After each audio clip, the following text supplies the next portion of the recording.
Let's talk about the relationship between ketones and your hormones. How do ketones actually affect your hormones? Well, let's take a look at the number one hormone first that's involved with ketones, insulin. In fact, what controls the production of ketones is when insulin is lowered, okay? When insulin is too high, you cannot get into ketosis. Your body is forced to run on glucose, and if you don't have any, it'll tap into glucose from your stored sugar as glycogen, or it'll start making sugar as this term called gluconeogenesis. And it can make it even from muscle protein. So what triggers insulin is mainly the carbohydrates and frequency of eating. So when you go on a low-carb diet and you lower insulin, you have all these ketones. It's very, very, very therapeutic for your body in many ways. Also, when you go on a low-carb diet and you run your body on ketones and you lower insulin, you're giving the pancreas a chance to breathe and relax and recover. Now, there's this opposing hormone in the pancreas, okay? There's actually two different hormones. One is insulin, one is glucagon. This is different than glycogen. Glucagon is a hormone that helps mobilize and burn fat.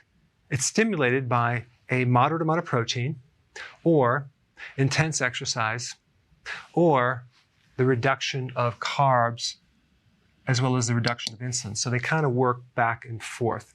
All right, next one is something called IGF, insulin-like growth factor number 1. Now, what is that? That is a hormone that's made by your liver that works very similar to growth hormone. So growth hormone is an anti-aging hormone. It's a hormone that helps you make proteins in the body. Muscle protein, for example, cartilage, collagen. It's made by the pituitary gland, and it's sent down into the liver. And then it triggers this process to make IGF. So the functions of IGF are very similar to growth hormone. So growth hormone is an anti-aging, it's a fat-burning hormone, and so is IGF. IGF increases as you decrease insulin, so they kind of work back and forth. So IGF mobilizes fat fuel, okay, when you're not eating or when you're keeping insulin low. And as soon as you eat, everything switches. This goes down and this goes up.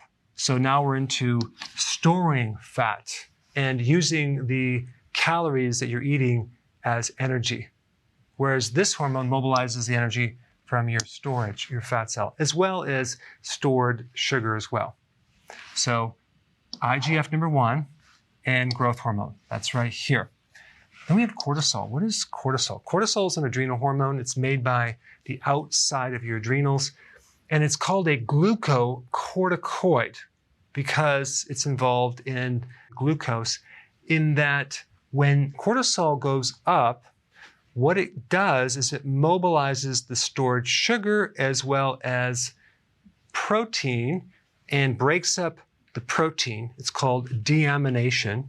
Okay, you're breaking up these amino acids, and it turns that into glucose, which then triggers insulin.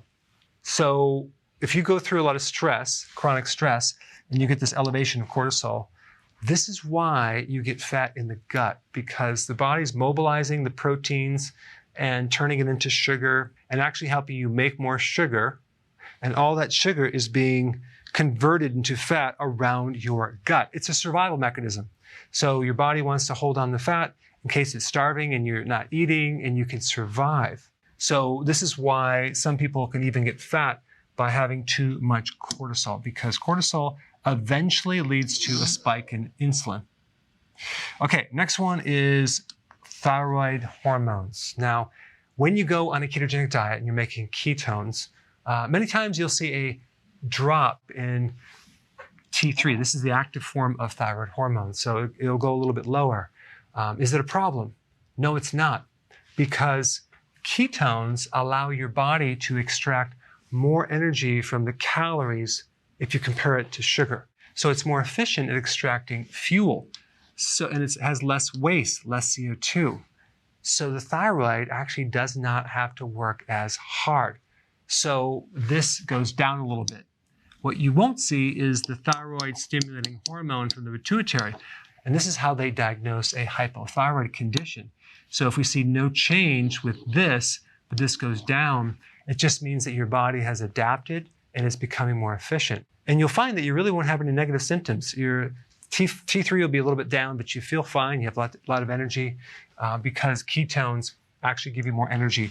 Ketones also, by the way, act as an antioxidant. So it actually can help protect against free radical damage. Now, let's talk about estrogen. Estrogen has the effect of increasing the sensitivity of insulin. So if you are low on estrogen, what you may find is that you have more symptoms with insulin resistance. This could be one of the reasons why a woman, as she gets older and loses estrogen, and she has all those symptoms, then she has blood sugar issues on top of that. Now, some women have estrogen dominant, depending on how much weight that they have, because postmenopausal, if they have a lot more fat, it's the fat that makes the estrogen, not the ovary or not really the adrenal too much. So if you have extra weight after menopause, you may find that you're more estrogen dominant. If you have normal weight going into menopause, you may find that you have low estrogen, and you may have an insulin problem because you're losing the sensitivity. So thereby you're having a bit of insulin resistance, and that's more of a blood sugar issue, in that you might crave carbs, and you definitely need to do more of the ketogenic diet. So if you think about it, going on a ketogenic diet improves insulin resistance, thereby improving estrogen. Now, androgens. In a male body, you're going to decrease testosterone if you're on a high-carb diet and you're running more on insulin and you're not in ketosis. When you go into ketosis by lowering the carbohydrate, you have the ability to enhance testosterone. Now, in a female body, it's a little bit different. When you actually are not into ketosis, you're doing a lot of carbs, you develop insulin resistance, your body starts to make the male hormone testosterone. And this leads to hair loss, facial hair, a deep voice, a gut. And the mechanism for that is very interesting. I put a link down below if you're interested, but that condition is called polycystic ovarian syndrome. And you have this relationship between high insulin is causing androgens. But what will solve that is getting on the ketogenic diet. So if you're consuming a lot of refined carbs or sugar, you're going to be reducing your growth hormone.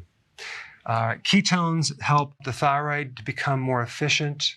They help balance estrogen as well as androgens. If you wanted to see that video on PCOS, I put it right here. Check it out.